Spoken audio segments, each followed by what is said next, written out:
ఆంధ్రప్రదేశ్కి ఒక బ్రాండ్ ఇమేజ్ని తీసుకురావడానికి మీరన్న ఆ పెద్ద ఆయనే 75-76 సంవత్సరాల వయసులో దగ్గర 18 గంటలు కష్టపడతా ఉంటే ఎట్టి పరిస్థితుల్లోనే ఆ ఇమేజ్ రాకూడదు, శాంతి భద్రత విఘాతం కలిగించేలాగా నోటికొచ్చినట్టు మాట్లాడతామని చెప్పి చీకట్లో కన్ను కొడతారు, మళ్ళీ పైగా చీకట్లో ఎందుకు చంపుతాం, బయట చంపమని చెప్తాం అంటే ఈ టైప్ ఆఫ్ వర్డ్స్ ఉపయోగిస్తున్నారంటే నేను చాలా సందర్భాల్లో చెప్తానండి. మనం పొలిటికల్ లీడర్స్, మాజీ మంత్రి ఆ వ్యక్తి, ఒకనొక సందర్భంలో మీరు అడ్మినిస్ట్రేషన్లో అసెంబ్లీలో కూర్చొని అధ్యక్ష అన్నవాళ్ళు.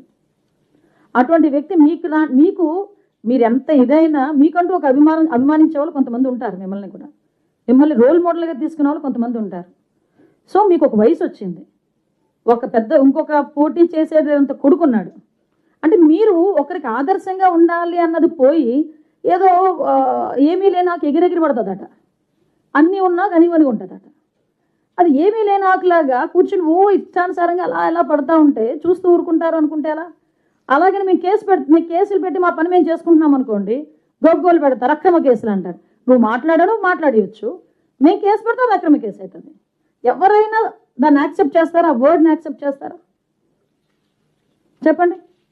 నిన్న కూర్చొని మాట్లాడి చంద్రబాబు నాయుడు గారి గురించి ఎన్ని రోజులు బతుకుతాడు?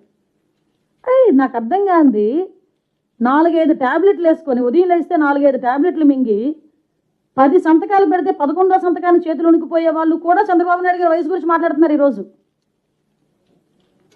చంద్రబాబు నాయుడు గారు వ్యక్తిత్వం గురించి మాట్లాడుతున్నారు. చంద్రబాబు నాయుడు గారు లాగా నుంచొని ఒకే సబ్జెక్టుతో పాటు అవతల వాళ్ళకి మోటివేట్ చేసే విధంగా 2 hours నుంచి మాట్లాడమనండి ఎవరినైనా.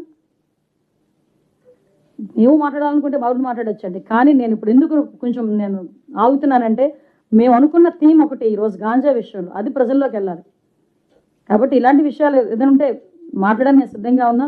నాకు కూడా చాలా ఉక్రోషంగానే ఉంది, మనసుకి బాధ అనిపిస్తుంది. ఉక్రోషం కూడా కాదు, మనసుకి బాధ అనిపిస్తుంది.